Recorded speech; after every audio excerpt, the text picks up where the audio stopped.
Muy buenas noches, damas y caballeros.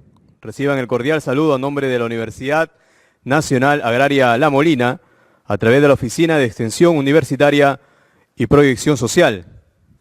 Le damos la bienvenida a la charla magistral Importancia de los peligros químicos en la gestión de la inocuidad, a cargo del doctor Marcial Silva Jaimes, doctor en Ciencia de los Alimentos en la Universidad de Sao Paulo, Brasil, profesor principal de la Facultad de Industrias Alimentarias y en la Escuela de Posgrado de la Universidad Nacional Agraria La Molina, paz decano de la Facultad de Industrias Alimentarias, especialista en sistemas de gestión de la inocuidad de alimentos y también coordinador general del Centro de Formación en Calidad e Inocuidad como es Inocua Perú.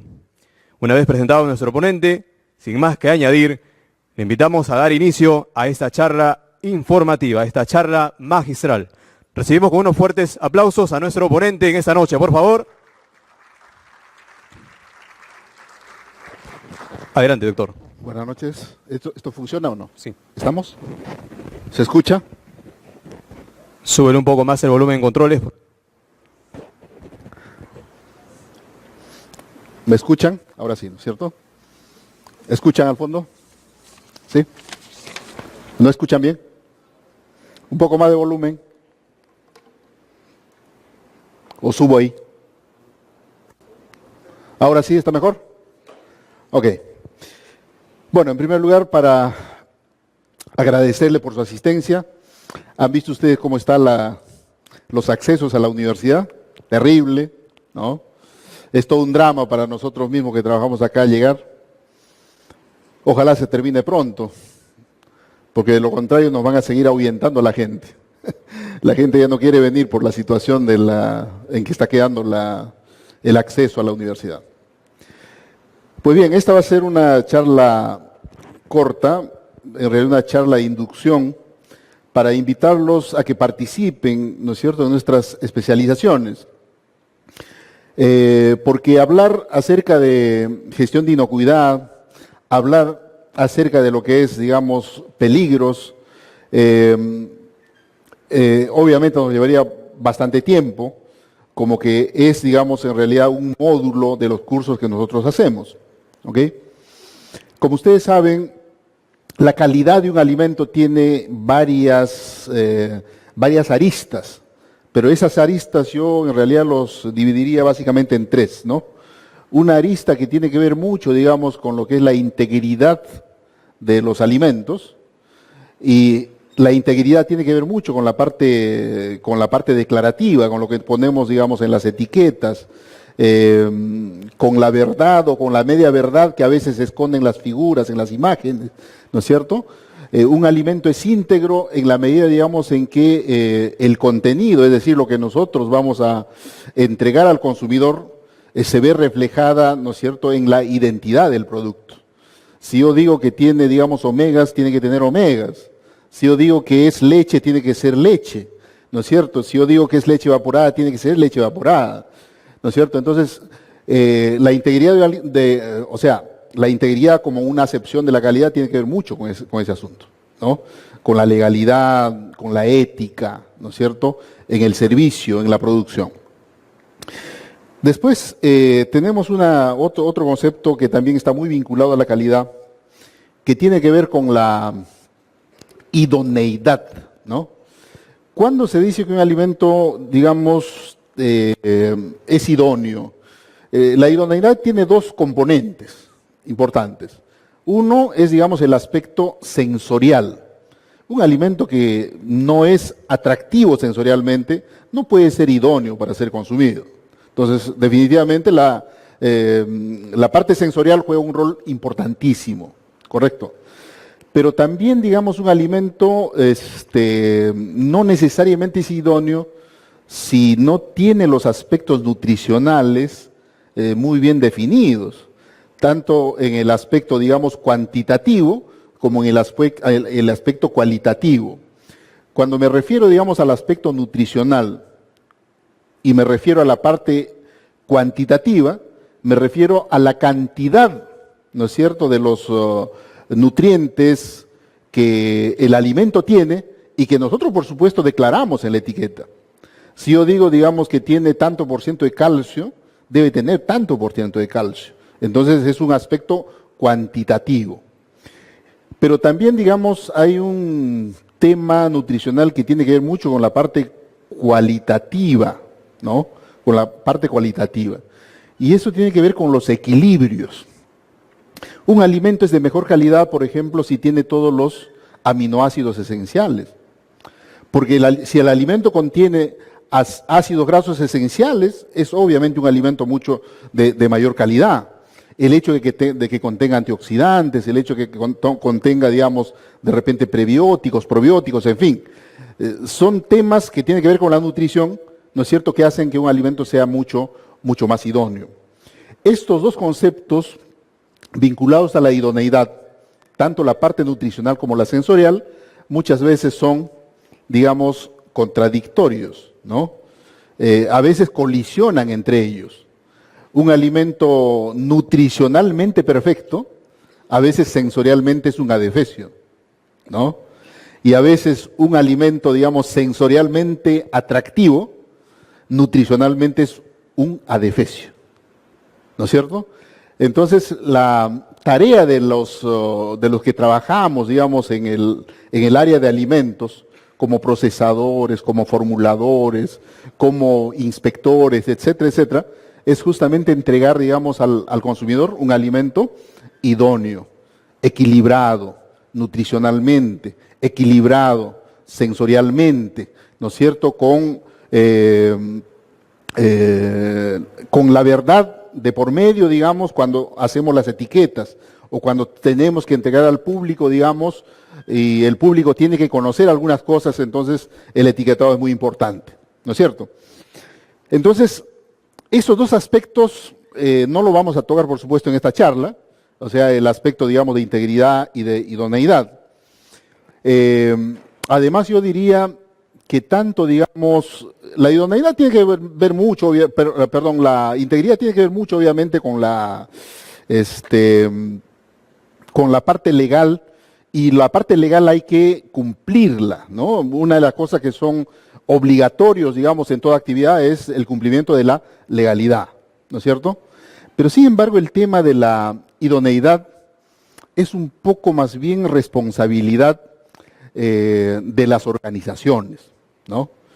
Si yo tengo, digamos, consumidores, puedo producir un alimento chatarra, un alimento, digamos, que no tenga absolutamente ningún nutriente, pero que sensorialmente sea atractivo.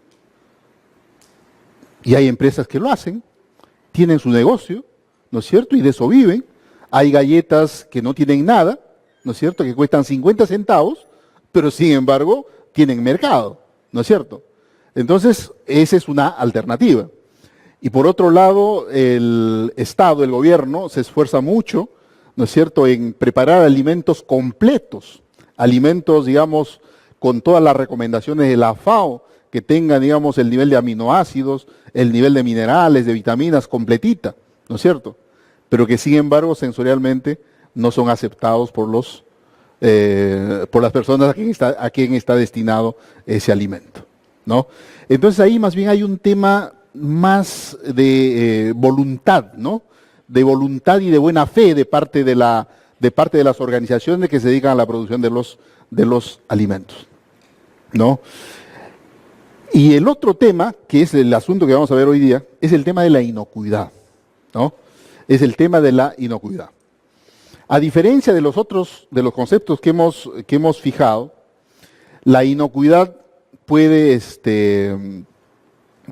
causar, digamos, problemas en la salud del consumidor si ese alimento que estamos procesando no es completamente seguro, ¿no es cierto? ¿Por qué? Porque el concepto de inocuidad en realidad encierra tres aspectos que son fundamentales y que nosotros simplemente le llamamos como peligros, ¿no?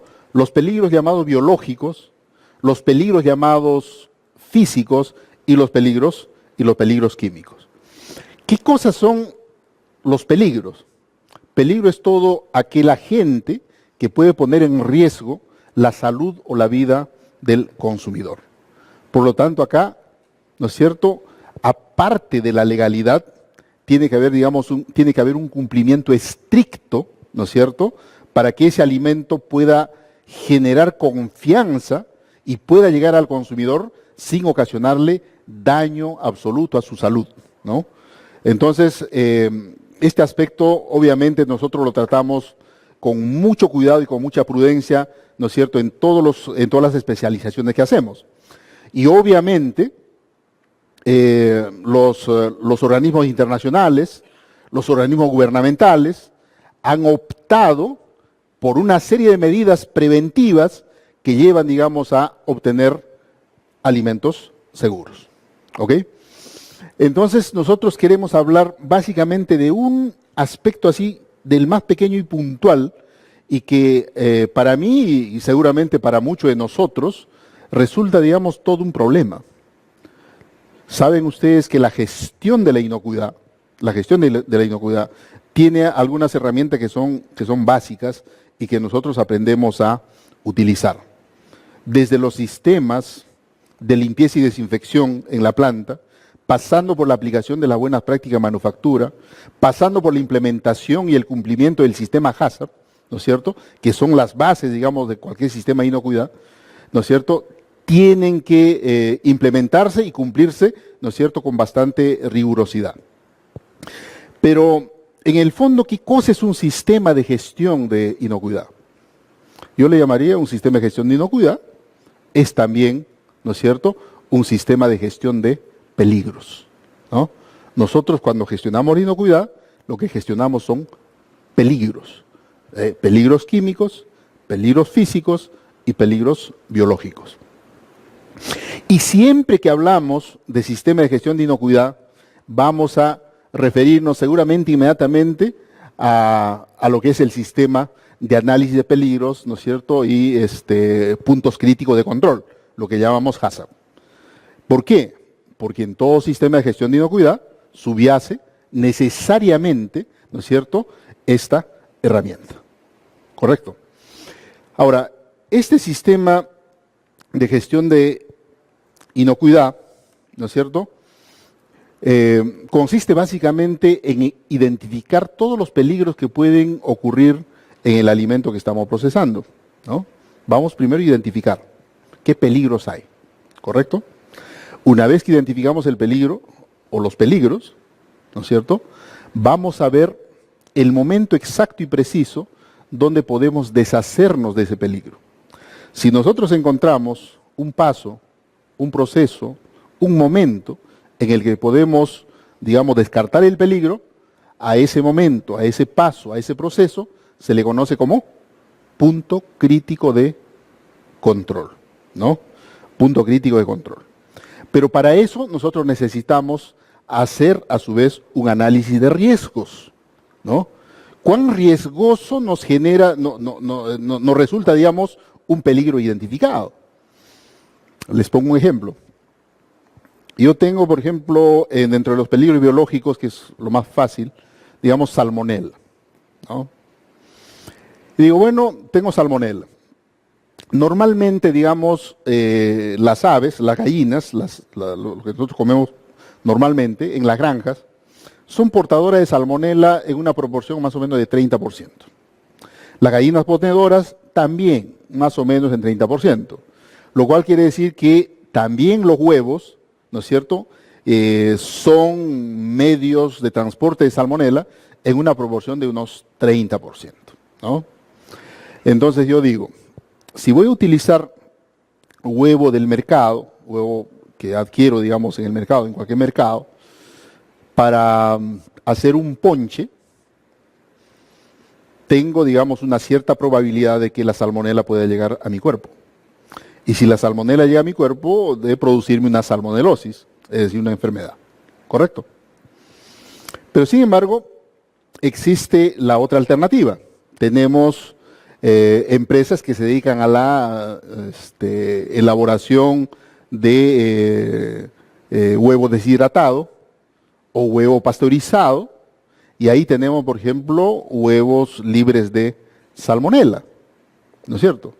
Y si yo hago el ponchecito que quiero hacer, utilizando estas harinas procesadas, o hago, digamos, el ponchecito utilizando los huevos del mercado, ¿en cuál de ellos tengo mayor probabilidad de que pueda, ¿no es cierto?, yo enfermarme con el ponche que he preparado? Obviamente ustedes van a decir, claro, con el huevo, digamos, con el ponche preparado con el huevo del mercado, ¿no es cierto? Porque en el otro está siendo procesado, está siendo pasteurizado, de tal manera que esté libre de salmonela. Tratándose entonces del mismo producto, simplemente, digamos, porque han sufrido procesos diferentes, las probabilidades son diferentes, ¿no es cierto?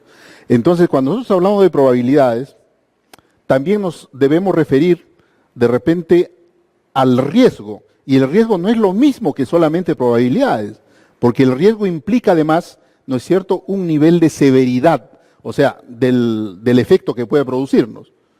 Yo puedo decir, en el huevo de las aves, lo que tengo son, digamos, salmonelas aviares, ¿no?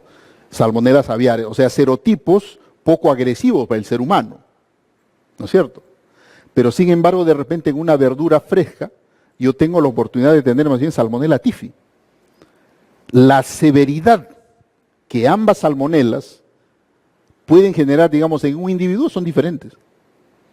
Porque la salmonella typhi es una enfermedad sistémica que podría llevar, digamos, a un cuadro muy grave, ¿no es cierto? E incluso si hay un descuido, en el pasado ha matado mucha gente, ser una enfermedad mortal. Y si hay el control apropiado de la enfermedad, inclusive es una enfermedad que te puede postrar, te va a llevar, digamos, mucho tiempo en cama, ¿no es cierto? Te va a generar un ausentismo laboral, es decir, el nivel de severidad es mucho mayor que con el caso de otras salmonelas. Estas salmonelas aviares pueden pasar en unos días, simplemente puede ser un episodio de vómitos, diarrea, algo de fiebre, pero pasa rápidamente. Entonces la severidad tiene que estar incluido, digamos, en el concepto de riesgo. Por eso es que, digamos, casi toda la normativa vinculada a lo que es la gestión de la inocuidad definen lo que es el riesgo, ¿no es cierto?, como la combinación de la probabilidad y de la severidad, ¿no es cierto?, vinculado a un peligro. El sistema HACCP, que ustedes seguramente han escuchado hablar o conocen o incluso manejan, fue elaborado en realidad para gestionar peligros biológicos. Y con peligros biológicos funciona muy bien, funciona excelentemente. Es decir, nosotros podríamos controlar, digamos, casi todos los peligros biológicos utilizando el sistema HACCP. Después se añadieron otros peligros, o sea, posteriormente, ¿no? Los peligros físicos. ¿Qué son los peligros físicos? Son, digamos, materias extrañas con ciertas características como para producir daño en el consumidor. Tampoco es cualquier tipo de materia extraña. Algunos dicen, no, yo estoy encontrando un pelito en el pan, esto tiene materias extrañas, entonces el pelo es un peligro. El pelo no es un peligro. El pelo no dice mucho de lo mal que se está procesando el alimento, pero peligro no puede ser, porque no causa daño, no causa enfermedad. Pero si yo encuentro, digamos, un alfiler, eso sí. Imaginen ustedes, comienzo a masticar un pancito y el alfiler me pincha las encías o, qué sé yo, se me queda incrustado en la garganta o lo que sea. Ahí sí, hay un daño evidente, ¿no es cierto? Entonces, cuando se incorporan los peligros físicos, también más o menos el problema se puede resolver en el sistema. El sistema HACCP es suficientemente competente para resolver, digamos, los problemas, la presencia de peligros físicos. Como así, se incorpora, digamos, medidas de control, ¿no es cierto?, que podrían ser, digamos, detectores de metales, detectores de materias extrañas, que pueden venir, digamos, con mecanismos de segregación, con mecanismos de alarmas, ¿no es cierto?, para detectar rápidamente las materias extrañas. El gran problema en los sistemas de gestión de inocuidad son justamente lo que hoy día yo les estoy planteando. Porque si yo les pregunto a ustedes, ¿ustedes detectaron un peligro químico? Quiero que me digan cuál es el punto crítico, ¿no es cierto?, para poder sacarlo, digamos, del proceso. Y vamos a revisar un poco ese tema, ¿ya? Hay algunos conceptos que yo le estoy poniendo acá en las diapositivas, que seguramente cuando ustedes se animen a llevar con nosotros la especialidad vamos a ampliarlo, ¿no es cierto? Esto sacado de la 22.000, ¿no? ¿Qué cosa es un peligro? Agente biológico, químico, físico, lo que ya hemos dicho, ¿no es cierto? Presente en el alimento que puede ocasionar un efecto adverso a la salud. Y el efecto adverso, como les digo, es enfermedad o incluso en un caso extremo muerte. ¿Correcto? Les decía yo, digamos, que los peligros generan un riesgo, generan riesgos en el consumidor. Y estos riesgos son en realidad conceptos que involucran dos elementos importantes, y por eso yo lo estoy graficando acá como si fuese una función. El riesgo matemáticamente, sí, podría ser una función de dos conceptos, de la probabilidad y de la severidad, ¿no? De la probabilidad y de la severidad. Miren ustedes el caso, por ejemplo, en una conserva, ¿no? Si yo tengo una conserva de baja acidez, es decir, una conserva con un pH arriba de 4.5, ¿no? A esas se conocen como conservas de baja acidez. Todo alimento que ha sido procesado, ¿no es cierto?, en conserva y tiene un pH por encima de 4.5, son conservas de baja acidez. ¿Cuál es el peligro, digamos, que nosotros identificamos prácticamente de oficio en este tipo de alimentos? De los biológicos me refiero. Clostridium botulinum, muy bien. O sea, ahí no vamos a encontrar otro peligro, digamos, más caracterizado que Clostridium botulinum. ¿Ok? Y entonces todas las medidas preventivas están dirigidos, digamos, a la eliminación de Clostridium botulinum.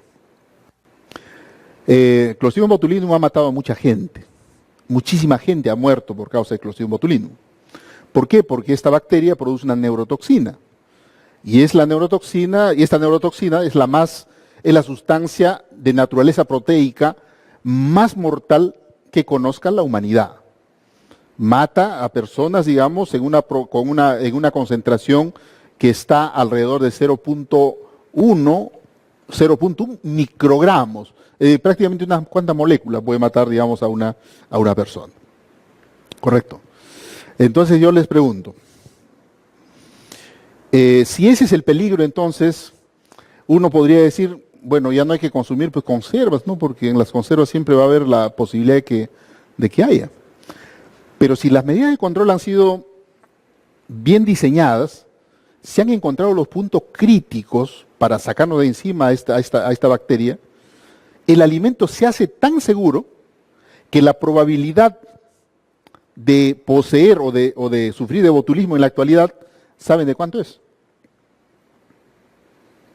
De 10 a la menos 12. Es decir, de 0.0000000. Es decir, una persona podría sufrir botulismo con una conserva de baja acidez que ha sido procesada correctamente, ¿no es cierto?, en 1 de cada 1.000.000 de latas procesadas. Por eso es que casi no se ve, digamos, botulismo, digamos, en este tipo de conservas. O sea, es rarísimo. Pero sin embargo, el botulismo es muy alto cuando estas conservas se procesan caseramente. Es decir, cuando personas no preparadas en el manejo de alimentos dicen, bueno, si hacer conservas es fácil, claro, yo puedo conseguir, digamos, una selladora de latas por 1.500 soles. Las latas lo puedo conseguir por ahí, digamos, a medio sol o un sol con su tapita, ¿no es cierto? Y digo, bueno, yo voy a ponerlo voy a poner mi comida, digamos, en la latita, lo sello bien y lo hiervo y listo, ¿no? Entonces, ese tipo de procesos es la que mata en la actualidad. Ahora, yo les pregunto, una empresa que procesa correctamente, digamos, alimentos de baja acidez, y una empresa informal, digamos, que procesa inadecuadamente el alimento, ¿en cuál de ellos hay más riesgo ¿no es cierto?, de que una persona pueda padecer de botulismo. Obviamente en aquellas empresas que producen el alimento de manera artesanal y sin los cuidados del caso. Sin embargo, vean ustedes, la severidad es la misma. La severidad de Clostridium botulinum es igualito, tanto, digamos, para el alimento que está procesando industrialmente de manera correcta, como para el que está procesando de manera incorrecta. ¿Y qué es lo que cambia entonces para que el riesgo sea diferente? ¿Qué es lo que cambia?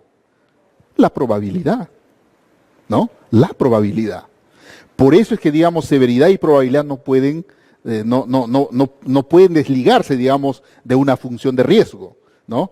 Y eso lo explican muy bien, digamos, todos los sistemas de gestión de inocuidad. Entonces, no nos olvidemos que riesgo es una función matemática que depende de la probabilidad y de la severidad. Pues bien, bueno, y ahí hay un concepto de riesgo, ¿no es cierto?, que es más o menos lo que les he explicado. Y en el sistema HACCP nos sirve, digamos, para obtener, digamos, el significado del riesgo vinculado al peligro que hemos identificado. Entonces siempre entramos, esto de acá es del Códex Alimentarius, siempre el Códex está pensado, digamos, para los peligros biológicos, y entonces nos dice, acá tenemos la probabilidad del peligro podría ser elevada, mediana, baja o insignificante. Pero por otro lado, tenemos su otro componente, tenemos la gravedad o también la llamada severidad. Y esa severidad puede ser insignificante, baja, mediana o elevada. Si nosotros tenemos, digamos, una severidad insignificante o baja, ¿no es cierto?, y la probabilidad también es insignificante, entonces el riesgo en realidad es satisfactorio. O sea, el riesgo, ese alimento no implica, digamos, un riesgo para el consumidor. Pero podría ser que yo tengo, digamos, una gravedad muy elevada, pero además tengo una probabilidad muy elevada, entonces el riesgo es crítico. Entonces les pongo yo el ejemplo de los fabricantes caseros de conservas de baja acidez. ¿Estamos dónde? Estamos acá. La gravedad es elevada de Clostridium botulinum, pero también la probabilidad es elevada. Entonces, al ser elevado acá y elevado acá, el riesgo es crítico. Y cuando el riesgo es crítico, nosotros necesitamos encontrar un punto crítico de control y necesitamos encontrar, ¿no es cierto?, límites críticos para poder controlar ese peligro. Y si no podemos encontrar un punto crítico y no podemos definir bien el límite crítico, o bien modificamos el proceso, o bien simplemente declaramos que ese alimento es un alimento de riesgo, ¿no? Y el proceso que estamos aplicando nos sirve, ¿no es cierto?, para eliminar el peligro identificado. ¿Ok?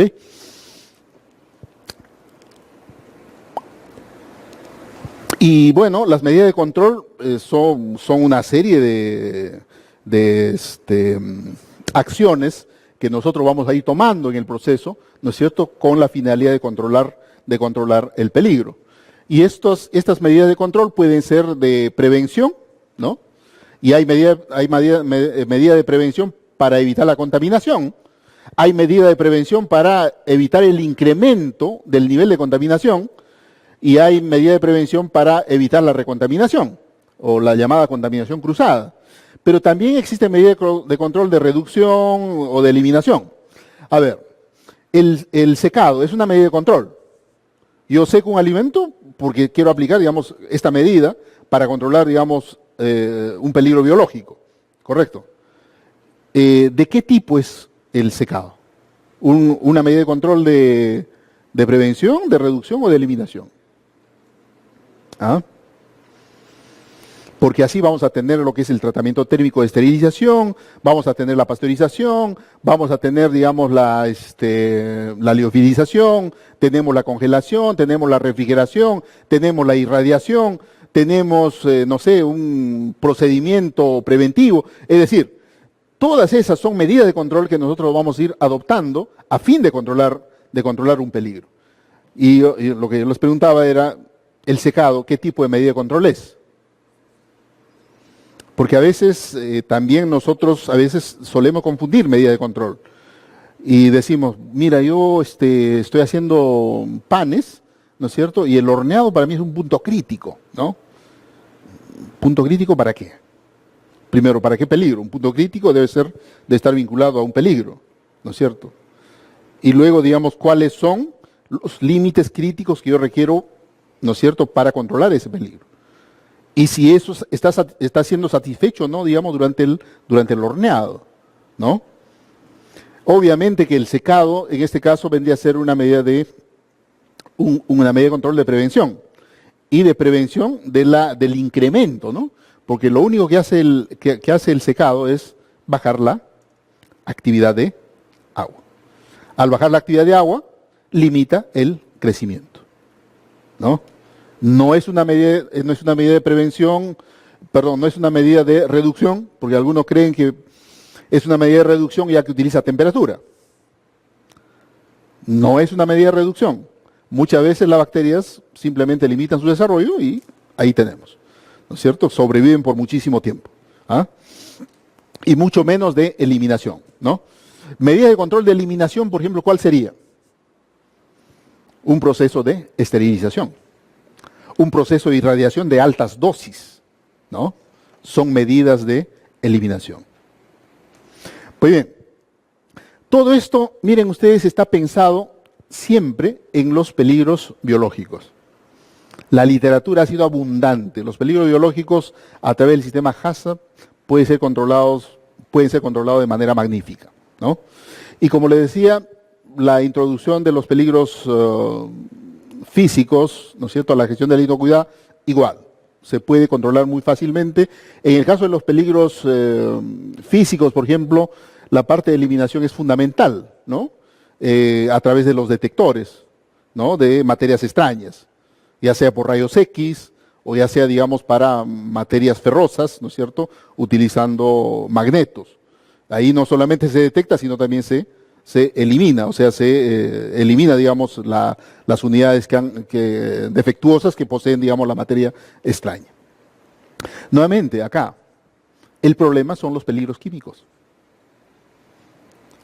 No encontramos medidas de control suficientemente, digamos, efectivos, ¿no es cierto?, que lleven, digamos, a obtener un alimento seguro vinculado justamente a estos peligros químicos. Y ahí, un poco para entrar al tema, ¿qué cosa es? Un peligro químico es la propiedad de un compuesto químico para generar en el consumidor una reacción adversa a dicho alimento. Y acá la reacción adversa al alimento, cualquier respuesta clínicamente anormal, ¿no? Clínicamente anormal, ¿ah?, que se produce con la ingesta, contacto o inhalación de un alimento o aditivo alimentario. Nosotros podríamos clasificar a los peligros químicos. A ver, los peligros biológicos se pueden contar con los dedos. Las bacterias patógenas, los virus que son patógenos, los parásitos, y los podemos contar. Los podemos clasificar y, digamos, más o menos ubicar la severidad de cada uno de ellos. Con los peligros físicos, la FDA ha trabajado mucho. La FDA, digamos, define como peligros físicos a todas aquellas materias extrañas que son puntiagudas, que son cortantes o que pueden producir asfixia. Y solamente aquellos que tengan dimensiones que van de 7 hasta 28 milímetros. Si es menos de 7 milímetros, solo para población de alto riesgo. Y si es por encima de 28 milímetros, hay que ser bien tontos, digamos, para meternos una materia tan grande, digamos, a nuestro sistema digestivo, ¿no? Y eso se ha visto en niños. Los niños tampoco son tan tontitos, digamos, de tragarse una partícula encima de 28 milímetros. Entonces, eso ha sido ampliamente estudiado por la FDA y está bien caracterizada. Entonces, son pocos, ¿ah? El problema es que en los peligros biológicos el tema es amplísimo. Primero, vamos a tener que ampliar el concepto de peligros biológicos, de peligros químicos, digamos, por su acción tóxica y su acción no tóxica. En la actualidad, digamos, todos los sistemas de gestión reconocen que las alergias y las intolerancias caen dentro de lo que se conoce también como peligros químicos, ¿no? Es decir, aquellas alergias de hipersensibilidad inmediata, aquellas producidas por la leche, aquellas producidas por los pescados, los mariscos, la soya, las castañas y otros productos, ¿no es cierto?, que pueden generar, digamos, en un grupo pequeño de personas una reacción tan violenta que incluso podría llevarlos a la muerte a través de un shock anafiláctico, ¿no? Entonces, están contemplados de esto.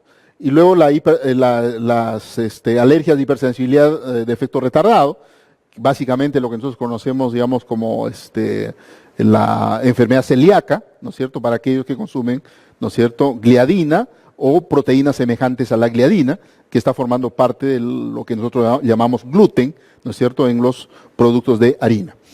Y luego las intolerancias, ¿no?, en los trastornos alimentarios metabólicos, ¿no?, la intolerancia a la lactosa, la intolerancia, el favismo, ¿no?, y las reacciones anafilactoides, e incluso las reacciones idiosincráticas. Es decir, son enfermedades pseudoalérgicas que no están bien definidas, pero que también aparecen, ¿no? A veces uno dice, yo tengo alergia al bisulfito a los bisulfitos, ¿no? Porque cada vez que que tomo un vinito, digamos, que tiene resto de azufre, me enroncho, lo que sea. Pero los alergenos son básicamente proteínas, y el bisulfito no está reconocido como un alergeno. Nos genera, digamos, una reacción idiosincrática, ¿no?, que no está muy definida.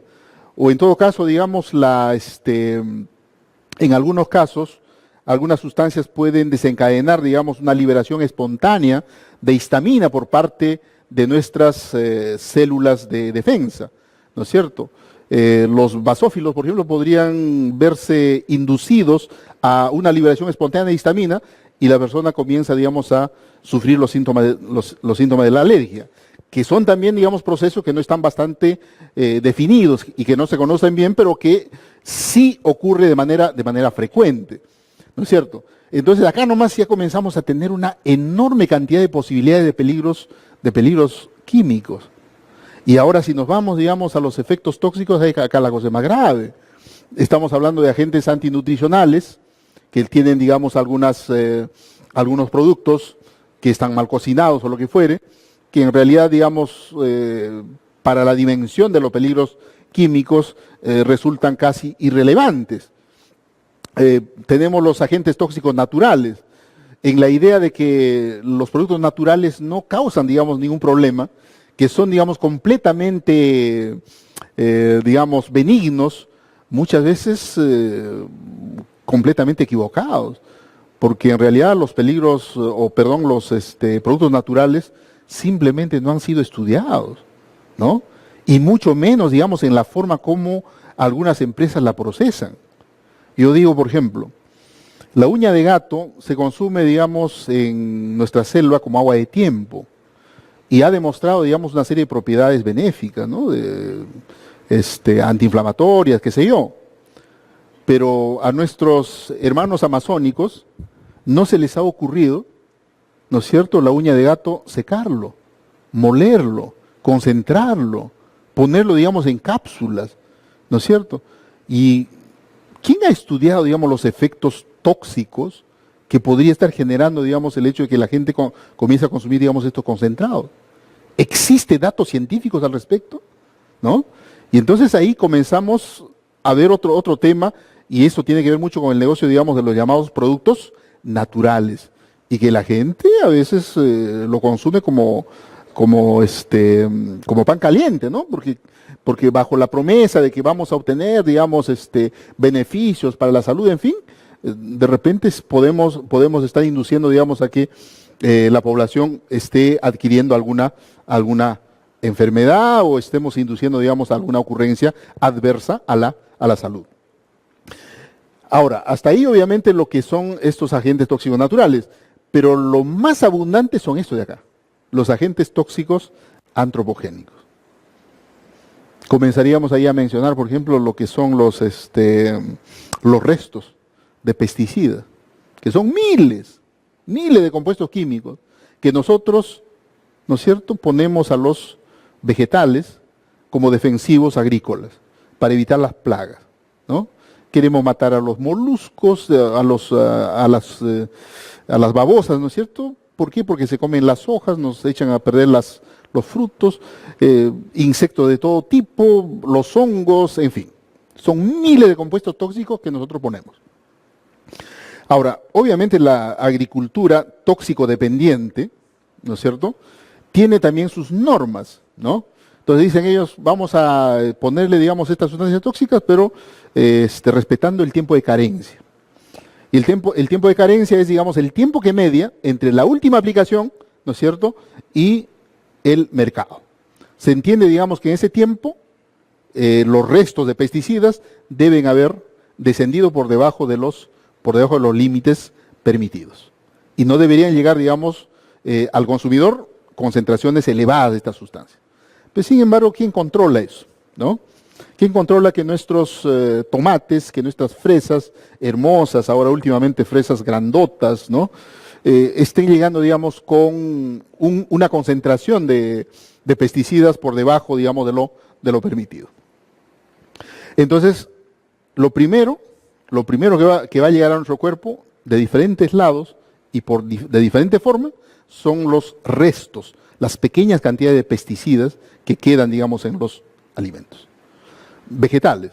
Y en el caso de los alimentos de origen animal, tenemos básicamente los antibióticos, tenemos las hormonas en algunos casos. ¿No es cierto? Ahora, eso de ahí es de aplicación puramente voluntaria. Nosotros aplicamos porque queremos. Y porque queremos, digamos, tener productividad, porque queremos tener, digamos, cosas con mayor, digamos, con mayor precio, se entiende con mayor calidad, ¿no? ¿Por qué? Porque una fresa así grandota y que dura además no solamente una semana, sino 15 días sin refrigeración, es una maravilla, ¿no? O un tomate hermoso, ¿no es cierto?, puesto a la vista del consumidor, ¿no es cierto?, por una semana, 2 semanas, sin sufrir ningún daño, obviamente es una maravilla. Pero, digamos, ¿a costa de qué? ¿No? El otro filón de los peligros químicos que también nosotros tenemos en enorme cantidad en los alimentos, son aquellos que llegan a través de la contaminación ambiental. ¿No es cierto? Se filtran a los alimentos a través de su ingreso, pues, a la cadena alimentaria en alguna etapa, ¿no es cierto?, de esta cadena productiva. Y tenemos ahí, por ejemplo, todos los metales pesados, ¿no? Cadmio, plomo, mercurio, y tenemos a los compuestos químicos orgánicos. Y saben ustedes que hay 10 compuestos químicos orgánicos persistentes, por eso se llama COPS, compuestos orgánicos persistentes, que incluso han sido motivo, digamos, de un acuerdo internacional para no producirla. ¿Por qué? Por su altísima persistencia en la naturaleza. Le voy a mencionar solamente algunos. El DDT.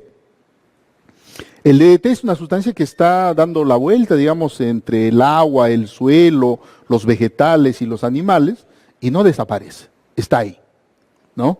Está ahí. Muchos años van a tener que pasar para que esta sustancia vaya desapareciendo. Pero el DDT, que es un pesticida órgano clorado, prohibido en los años 70, sigue existiendo en la naturaleza en virtud, digamos, a su enorme persistencia. Al igual que este DDT, hay, como les digo, una decena de sustancias, entre las cuales vamos a mencionar, por su importancia, ¿no es cierto?, a las dioxinas, a los bifenilos policlorados, ¿no es cierto?, que se vienen acumulando en grandes cantidades. ¿Dónde?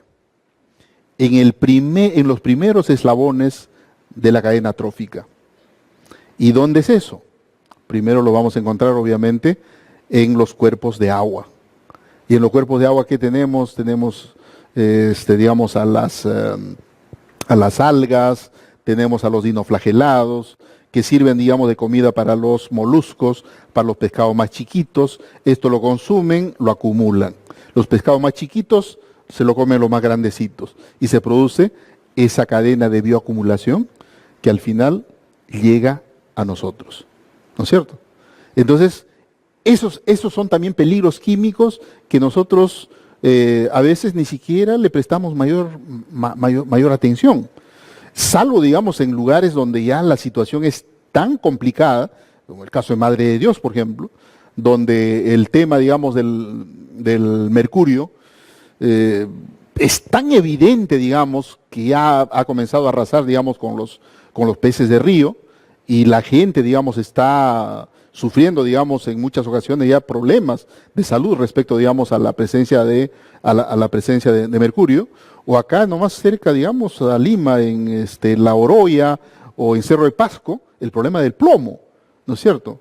La minería, la industria, a veces malentendida, a veces irresponsable, termina, digamos, por incorporar, digamos, estos peligros, no solamente en los alimentos, sino también en el agua y en el aire. ¿Qué más haber de peligros para ir mencionando, para que vean ustedes los numerosos que son? Las sustancias que nosotros añadimos a los alimentos porque queremos. ¿Cuáles son? Los aditivos, ¿no? Y nosotros le ponemos aditivos, ¿por qué? Porque nos gusta, digamos, recrear nuestros sentidos, porque el ser humano es una entidad eminentemente hedonista, le gusta, pues, digamos, ver el color del alimento antes de consumirla, ¿no es cierto? Y le encanta, digamos, que los sabores sean fuertes, y entonces le ponemos saborizantes, aromatizantes, colorantes, etcétera, etcétera, a los alimentos. Y esto de acá es de una decisión puramente voluntaria, porque queremos, ¿no? Y algunos de estos también entrañan una serie de peligros, ¿no? Especialmente tenemos el caso de los colorantes. El caso, digamos, de los antimicrobianos, ¿no? De los antimicrobianos, como los nitratos o los propios sulfatos, ¿no es cierto? Que están involucrados, digamos, en efectos nocivos a la salud. Y de ahí tendríamos, por ejemplo, algunas sustancias que se generan durante el procesamiento también.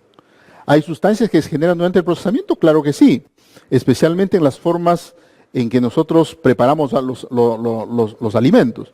Las famosas parrilladas, los pollitos a la brasa, los cancachos, el chancho al palo, en fin, generan por lo menos dos sustancias que son tremendamente perjudiciales para el consumidor. Los benzopirenos, ¿no es cierto? Y las aminas heterocíclicas, ¿no es cierto? Y las papitas fritas y las canchitas y el café tostado y otras de estos productos, digamos, con alto contenido de carbohidrato, que se someten a altas temperaturas, producen la llamada acrilamida, la acrilamina, ¿no? Estas sustancias se generan, digamos, porque nosotros optamos por una forma de preparación de los alimentos. ¿Ah? Y ahora la pregunta es, ¿esto queremos meterlo al sistema HACCP? Para que funcione la eliminación del peligro, nosotros necesitamos ¿qué cosa? Encontrar un punto crítico. Y cuando tenemos el punto crítico, un límite crítico. Entre las toxinas naturales de origen microbiano, que nosotros preferimos tratarlo como si fuese un peligro químico y no como un peligro biológico, están, por ejemplo, las aflatoxinas. Digamos, la aflatoxina B1, que es la más peligrosa de todas. Es un peligro químico porque se produce durante las etapas anteriores, digamos, a la cosecha. Si descuidamos la cosa, se produce durante la cosecha, ¿no es cierto? Y esos peligros están ahí. Lo que yo les preguntaría es lo siguiente. Si yo tengo o estoy procesando, por ejemplo, chocolate con maní, y tengo una de mis materias primas, el maní, y en el maní encuentro, digamos, aflatoxina B1, ¿cuál sería, digamos, dentro de mi proceso, el punto crítico donde yo pueda deshacerme, ¿no es cierto?, de la aflatoxina B1? ¿Dónde me deshago de la aflatoxina B1? En el proceso ustedes no van a encontrar, digamos, una etapa donde sea posible eliminar, digamos, la aflatoxina B1. El ejemplo podría ser con plomo, el ejemplo podría ser con mercurio, el ejemplo podría ser, digamos, de repente con algún pesticida, o el ejemplo podría ser, digamos, con otras sustancias químicas. Y seguramente tendrían en mente las mismas dudas. ¿Dónde podemos deshacernos, ¿no es cierto?, de estos peligros, una vez que lo hemos identificado, ¿no? Y entonces las medidas de control son pocas, las medidas de control son de poca calidad. ¿Por qué? Porque muchas veces nosotros intentamos controlar un peligro de una organización diferente a la nuestra. Porque yo me dedico a hacer chocolate con maní, ¿no es cierto? Pero no me dedico, digamos, a producir el maní. Y cuando yo recibo el maní ya viene con aflatoxina B1.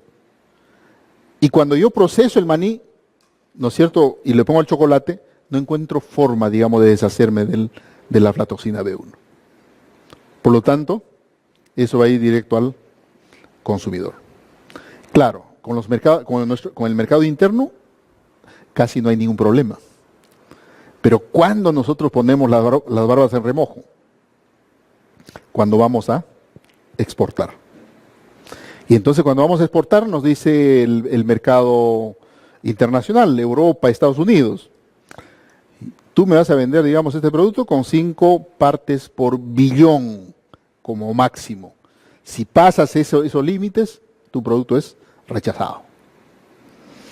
¿Cuántos productos hemos visto rechazados en el mercado por causa de 2 peligros químicos? Uno, aflatoxinas, y el otro, restos de pesticidas. Yo les puedo mencionar por lo menos el fracaso de dos grandes productos. El páprica y la quinoa, recientemente. ¿No? Páprica y quinoa. Y por lo tanto, digamos, hay un control muy estricto, digamos, fuera de nuestros mercados, pero un control muy laxo dentro de nuestro mercado. Porque se sospecha mucho, digamos, que las quinoas que fueron rechazados en Estados Unidos regresaron al Perú, ¿no es cierto? Y cuando acá estaba costando, llegó un momento a costar 20 soles el kilo, después de poco tiempo, la quinoa estaba vendiéndose a 3 soles o 4 soles el kilo, ¿no? ¿De dónde se vino tanta quinoa de pronto? Obviamente, ¿no? De los mercados que no los aceptan. Correcto. Entonces, para los peligros químicos, el HACCP tiene una serie de debilidades. El HACCP no es, digamos, una herramienta 100%, digamos, confiable. Y peor aún, digamos, si nosotros relativizamos su importancia. Y relativizamos su importancia porque hay tanta información desconexa, información, digamos, abundante para cada cosa, y que uno no sabe en realidad cómo acondicionarlo, digamos, para hacer un correcto análisis de riesgos cuando hacemos peligros químicos, ¿no? Por ejemplo, esto de acá. Esto de acá es para pesticidas. Hay una clasificación, clase 1A, 1B, 2, 3, pero es una clasificación de extremadamente peligroso, altamente peligroso, en fin, ¿no es cierto? ¿Basado en qué? Basado en la dosis letal media de la sustancia tóxica.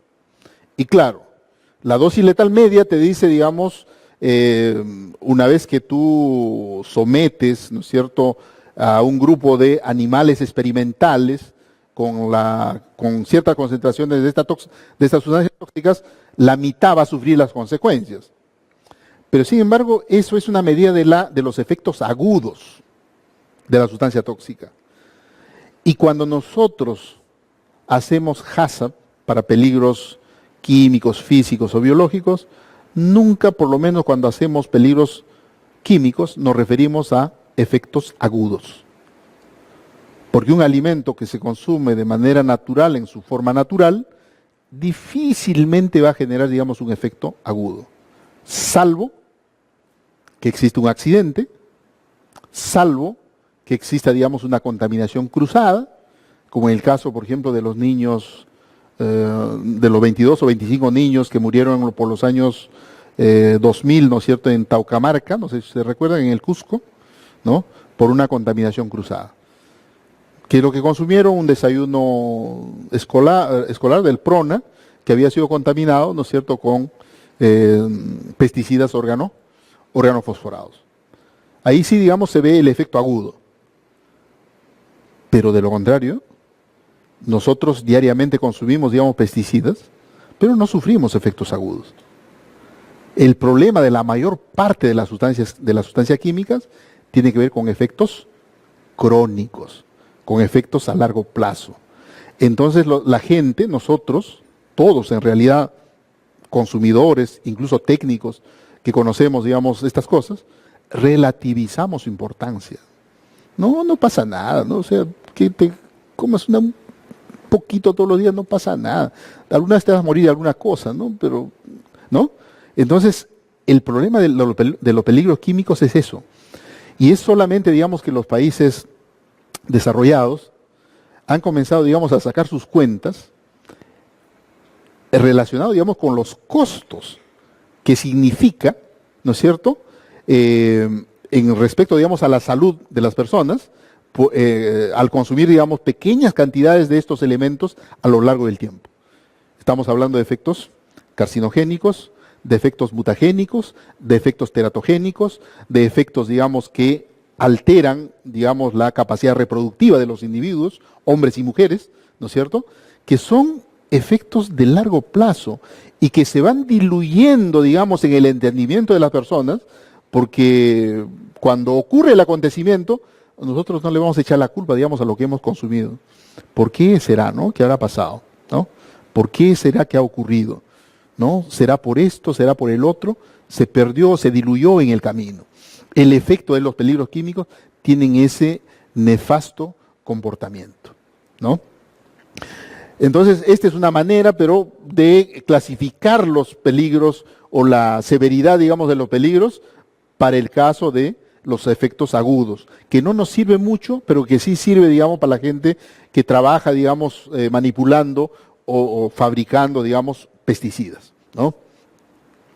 Y en algunos casos los ambientalistas prefieren, digamos, clasificar, digamos, a estas sustancias en función, digamos, a su persistencia, ¿no? Que no son persistentes, son moderadamente persistentes, o son persistentes o son permanentes, ¿no? Y acá hay algunos ejemplos de la persistencia de estas sustancias que son utilizadas muchas veces en la agricultura y que pueden permanecer, digamos, corto tiempo o muchísimo tiempo. ¿Por qué los pesticidas clorados fueron retirados del mercado? Por su alta persistencia. Y fueron, digamos, reemplazados por órgano fosforado y carbamatos. ¿Por qué? Porque tienen un tiempo de vida mucho más corto. ¿Ok? Y acá tenemos una clasificación interesante de la IARC, ¿no? La IARC, no sé si ustedes han escuchado, es la Agencia Internacional de Investigación de Cáncer, IARC, ¿no? Entonces ellos hacen una clasificación bastante interesante. Agrupan, digamos, en 4 a todas las sustancias y dicen que el número 1 corresponde, digamos, a los carcinógenos seguros en el ser humano, ¿no? Carcinógeno seguro. El 2A, carcinógeno probable para el hombre. El 2B, carcinógeno posible para el hombre. El 3, posiblemente no carcinogénico. Y el 4, probablemente no carcinogénico. Haciendo una distinción, digamos, entre probable y posible, ¿no es cierto?, en función a la evidencia, ¿no? Acá tenemos, por ejemplo, si es probable, significa evidencia limitada, y si es posible, ¿no es cierto?, acá tenemos que es evidencia insuficiente, ¿no es cierto? Entonces, ¿qué es lo que hace la IARC?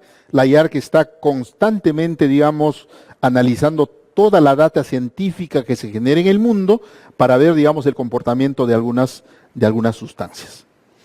Hace poco, por el tema esta de la leche, se discutió mucho, por ejemplo, el tema de la carragenina, ¿no? Algunos se rasgaban la vestidura y decían, no, que la carragenina es una sustancia cancerígena, que esperan para sacarlo del mercado, lo que sea, ¿no? ¿Saben ustedes dónde la IARC la tiene clasificada? La tiene clasificada como 2B. Es decir, como un carcinógeno posible para el hombre, ¿no es cierto? Y lo cual quiere decir, ¿no es cierto?, que no puede interpretarse los estudios por limitaciones cualitativas y cuantitativas. O sea, no existe evidencia suficiente para decir que esta sustancia es carcinógena para el ser humano. ¿No es posiblemente carcinogénica? ¿Y saben ustedes dónde se encuentra ubicado, por ejemplo, el benzopireno, que nosotros consumimos todos los días en el pollito a la brasa y en las parrillas y en los productos ahumados, especialmente cuando se elaboran, digamos, los cilindros? ¿Saben dónde está? Está acá. Benzopirenos son carcinógenos seguros para el ser humano, ¿no? A veces el hecho de que nosotros nos dejamos llevar mucho por prensa y más bien no nos informamos lo suficiente, podemos estar dirigiendo nuestro foco, digamos, hacia peligros que ciertamente no tienen tanta importancia como sí lo tienen algunos, ¿no? Los benzopirenos, aflatoxina B1, ¿no? La aflatoxina B1, Dios mío, que nosotros, el arroz tiene aflatoxinas, el maíz tiene aflatoxinas, el maní tiene aflatoxinas. Hay un montón de alimentos que contienen, digamos, niveles elevados de aflatoxina y que nosotros consumimos diariamente. Y la aflatoxina B1 está en este punto. Es un carcinógeno seguro, ¿no es cierto?, para el ser humano. Pues bien, entonces, esta es una manera, ¿no es cierto?, de poder clasificar, pero bajo los efectos, digamos, carcinogénicos. Entonces, cuando nosotros ponemos, durante el análisis de riesgos, ¿no es cierto?, por un lado, probabilidad y por otro lado, severidad, ¿qué es lo que vamos a poner, digamos, en los productos cuando hagamos, digamos, el análisis de peligros de productos químicos, es decir, de los peligros químicos, ¿no? Muchas veces no encontramos, digamos, una data, digamos, que nos de la mano, que nos ayude. En el caso de los peligros biológicos podría ser, digamos, más sencillo. Ustedes han escuchado seguramente de la ISO 31000, ¿no es cierto?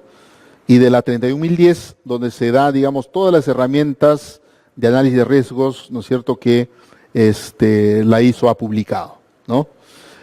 Ustedes en las especializaciones que realizamos nosotros van a tener la oportunidad de llevar los cursos de análisis de riesgos y ahí podemos encontrar algunas herramientas que de repente podrían ayudarnos. Utilizando alguno de estas herramientas que yo he podido encontrar en estos días, ¿no es cierto?, he intentado hacer una gradualización de severidad y riesgos para peligros químicos, ¿no? Lo vamos a ver después.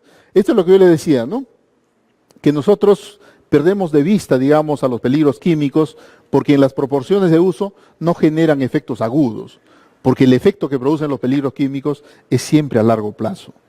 No existen peligros químicos para el ser humano por la cantidad que se ingieren que puedan aparecer, digamos, mañana, que pueden aparecer en una semana, que puedan generar, digamos, una enfermedad que nosotros podamos padecerlo ya en el momento. Los peligros químicos no hacen eso. Los peligros químicos podrían aparecer después de 20 años, 30 años, 40 años, con un cáncer, o de repente inclusive, digamos, en varias generaciones, ¿no? Hay trabajos, por ejemplo, que se hicieron en los años 70 con algunos edulcorantes, sacarina entre ellos, ¿no? En la sacarina nunca se demostró, digamos, un efecto carcinogénico, pero sí, digamos, en animales de experimentación se demostró su efecto, digamos, teratogénico. Pasado, digamos, 2 generaciones, o sea, deformaciones, nacimientos de bisnietos deformes, ¿no es cierto?, al consumir, digamos, este edulcorante, digamos, por lo menos en 2 generaciones, ¿no? Lo cual quiere decir que nosotros mucho menos vamos a estar conscientes de eso. Es decir, si nosotros no podemos visionar la suerte que nosotros tenemos al consumir todas estas sustancias, mucho menos vamos a poder visionar lo que podría pasar, digamos, de acá a 1 o 2 generaciones, con nuestros hijos o con nuestros nietos. ¿Ok? Entonces, esa es una de las cosas. El otro tema es que los efectos, como le decía, también se diluyen en el tiempo, ¿no es cierto? ¿Por qué? Porque básicamente los peligros químicos lo que nos generan son enfermedades crónicas. No existe conciencia de su verdadero efecto, ¿no es cierto?, en la población, incluso en los profesionales del área, como les decía hace poco. Nosotros lo dejamos pasar. Y claro, nosotros nos preocupamos si nos da una fiebre, nos da una diarrea, un dolor de estómago, ¿no es cierto?, si nos tira a la cama. Esa es preocupación para nosotros. Pero eso es, digamos, el caso de los peligros biológicos. Así se manifiestan, de manera aguda, y por eso de repente son espectaculares, ¿no? Pero sin embargo los peligros químicos nunca van a aparecer así, nunca. Salvo, como le decía, en el caso de que nosotros suframos algún tipo de accidente, ¿no? Cuando hay una contaminación cruzada, de pronto alguien por ahí, por error, digamos, mezcló un pesticida o lo que sea con un alimento y luego lo consume, pues eso es muerte segura, o sea, no hay vuelta que darle. Y es difícil comprobar su efecto, ¿no es cierto?, en el ser humano, ¿no es cierto? Es muy difícil. Nosotros no podemos hacer ensayos en el ser humano. No hay forma de que nosotros podamos comprobar, digamos, los efectos de los peligros químicos en nosotros mismos. Porque además es antiético, es decir, tiene una serie de problemas. La única manera de poder comprobar fehacientemente que un peligro químico realmente afecta al ser humano es a través de estudios epidemiológicos. ¿Cómo así se llega a saber, por ejemplo, que aflatoxina B1 es un carcinógeno seguro en el ser humano? ¿Cómo así? A través de un estudio de casi 2 décadas que se llevan a cabo, digamos, en algunas poblaciones del África, se determina, digamos, las concentraciones de aflatoxina B1 que consume la población en diferentes alimentos, pero fundamentalmente en maíz, ¿no es cierto?, y las muertes por cáncer al hígado. Cuando se corren, digamos, los datos, aparece, digamos, una línea recta perfecta, generando, digamos, una relación dosis-efecto, ¿no? Eso se da más o menos a conocer, la IARC la da a conocer por los años 80. Y desde ahí, digamos, se sabe que aflatoxina B1 es un carcinógeno seguro para el ser humano. Y así podríamos citar con los dedos algunas sustancias que son carcinógenos seguros, ¿no? Y de ahí, digamos, tenemos carcinógenos probables y carcinógenos posibles. Y lo mismo va a pasar, digamos, con los efectos, digamos, mutagénicos, teratogénicos, en fin. Esto es lo que yo le decía, ¿no? Un poco utilizando algunas herramientas, digamos, que aparecen, digamos, en la ISO 31000, se podría ir pensando, digamos, cómo ir priorizando, ¿no es cierto?, la severidad que nosotros podamos utilizar, ¿no es cierto?, para el caso del análisis de riesgo en peligro químico. Entonces acá yo me pongo a pensar, yo le daría un 10, por ejemplo, a todas estas sustancias. Se ha determinado que el peligro genera incidentes graves, ¿no es cierto?, muerte, enfermedades agudas o crónicas con una disminución en la calidad de vida de la persona. Aquellos carcinógenos del grupo 1, es decir, que han sido demostrados plenamente que producen cáncer en el ser humano, ¿no? Contaminantes orgánicos persistentes, ¿no? Pesticidas con niveles superiores al límite máximo residual, ¿no? O sea, si nosotros hacemos un estudio, digamos, de las materias primas que utilizamos y nos están llegando concentraciones por encima de los límites máximos residuales, obviamente podríamos considerarlo como un nivel de severidad muy elevado, ¿no es cierto? Y así, ¿no? Para cada cosa. Y tendríamos entonces en el primer eje 10, 6, 2 y 1. Podrían cambiar esos números. Eso ustedes lo verán cuando vean en algún momento el curso de análisis de riesgos, ¿no es cierto? Y la probabilidad también tendría que, ¿no es cierto?, determinarse, ¿no? Aunque esto de acá corresponde ya a un estudio mucho más bibliográfico, de causa, de frecuencia, ¿no? Cuándo, digamos, un peligro es más frecuente, ¿no es cierto?, en un determinado alimento, ¿no es cierto? Cuando el consumidor ingiere el alimento conteniendo el peligro identificado diariamente, 2 o 3 veces al día, existen niveles altos en el medio ambiente. En la actualidad, digamos, existe un análisis de riesgo cuantitativo. O sea, existen análisis de riesgo cuantitativos, que normalmente nunca lo va a hacer una empresa, que nunca lo va a hacer un individuo, sino lo va a hacer el país. Sus autoridades, ¿no es cierto?, en el área de inocuidad. Sus autoridades, digamos, como en nuestro caso vendría a ser, por ejemplo, SENASA, DIGESA, SANIPES, ¿no? El Ministerio de Salud, obviamente, se reúne, digamos, a los expertos y se comienza a hacer, digamos, análisis de riesgos. Nos evitaríamos cientos de conflictos sociales, por ejemplo, haciendo el análisis de riesgos de metales pesados en diferentes lugares. ¿Cuál es el riesgo, digamos, en los alimentos para el caso del mercurio, para el caso del plomo, ¿no es cierto? Y entonces ahí no tendríamos que la población lleva a sus expertos para hacer el análisis. Y no tendríamos que los mineros tienen otra versión. Y no tendríamos que estar trayendo expertos de afuera que luego, digamos, dan un informe convenido, ¿no es cierto?, generalmente a quien le está pagando. Entonces tendríamos realmente un análisis de riesgo de los peligros químicos, ¿no es cierto?, y su vinculación al agua que tomamos, a los alimentos que ingerimos y al aire que respiramos. Y sería una gran cosa. En la actualidad, muchos países han optado por hacer análisis de riesgos. Hay alimentos que se dejan de consumir por la enorme cantidad de sustancias químicas, ¿no es cierto?, que poseen. Y se comienzan a tomar medidas, ¿no es cierto?, a nivel nacional para poder evitarla y para poder hacer la corrección. Pero por lo pronto, digamos, estos pequeños elementos podrían servir, digamos, para mejorar nuestro análisis de riesgo químico, ¿no es cierto?, cuando hagamos nuestro sistema, el sistema HACCP, ¿no? Porque muchas veces hay serias limitaciones para encontrar, digamos, cuál sería la graduación que le damos, digamos, a la severidad y a la probabilidad. Pero también, digamos, hay que tomar en cuenta la calidad de las medidas de control. Muchas veces nosotros cuando hacemos HACCP, y he visto un montón, y entramos, digamos, en el análisis de peligros químicos, todito lo llevamos a la recepción o lo llevamos, digamos, a los proveedores, ¿no? Control de proveedores. ¿Por qué? Porque no va a haber otro proceso donde controlar, digamos, el peligro químico, ¿no?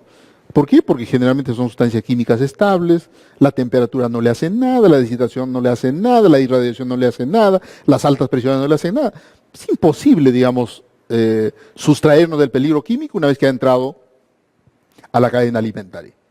Y entonces decimos, no, yo voy a hacer, digamos, ¿cómo se llama? La selección de proveedores, ¿no? Y si todos tus proveedores te traen, digamos, contaminantes, ¿te vas a quedar sin procesar? ¿Ah?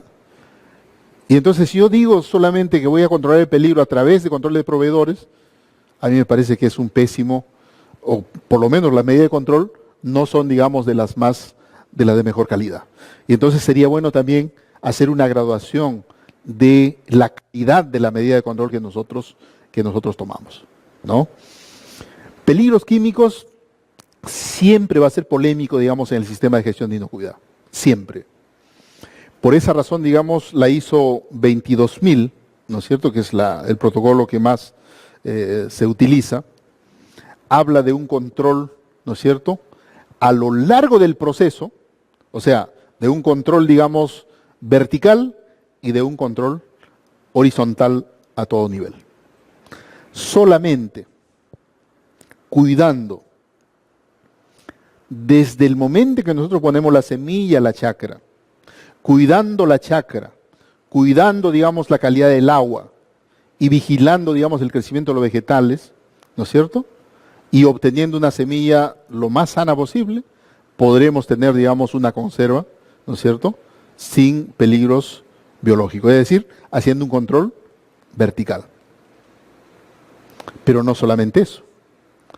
¿A qué se refiere cuando hay controles horizontales? Yo tengo que tener todos los cuidados, ¿no es cierto?, para utilizar los insumos referidos, digamos, a envases, los insumos referidos, digamos, a los materiales de limpieza que utilizo, porque eso me deja residuos, digamos, en los productos, de tal manera que esos compuestos químicos tampoco aparezcan en mi producto, ¿no? Entonces, los modernos sistemas de gestión de inocuidad son herramientas holísticas que ven, digamos, el conjunto, no ven solamente, digamos, el proceso. Nadie en la actualidad puede decir, los peligros lo voy a controlar únicamente, digamos, yo en mi organización, porque no va a poder hacerlo. Por lo menos con peligros químicos, no. Los peligros químicos tienen que controlarse a lo largo de todo el proceso. Si estamos con los procesando alimentos de origen animal, desde la comida que le damos a las vaquitas, los cuidados que le damos a las vaquitas, el agua que va a tomar, las raciones que va, la limpieza, digamos, del establo, porque muchas veces se ha observado, por ejemplo, que en las granjas de cerdos se le da, digamos, las raciones en las bateas, los cerdos lo consumen, digamos, parcialmente, dejan, ¿no es cierto?, las sobras y no lo levantan y no lo limpian, ahí se producen, digamos, los hongos, se producen las aflatoxinas. Sobre eso le ponen, digamos, nueva comida y el chanchito está consumiendo, digamos, micotoxinas que se está produciendo en el propio corral, ¿no? Entonces, a las herramientas preventivas que se utilizan, digamos, para prevenir la presencia del peligro, ¿no es cierto?, en las diferentes actividades previas al proceso, tenemos pues lo que son las buenas prácticas agrícolas, ¿no? La aplicación de buenas prácticas agrícolas, la aplicación de buenas prácticas ganaderas, ya en los almacenes las buenas prácticas de almacenamiento. Todo eso implica, digamos, que los peligros no se potencien o no aparezcan en cada una de esas etapas.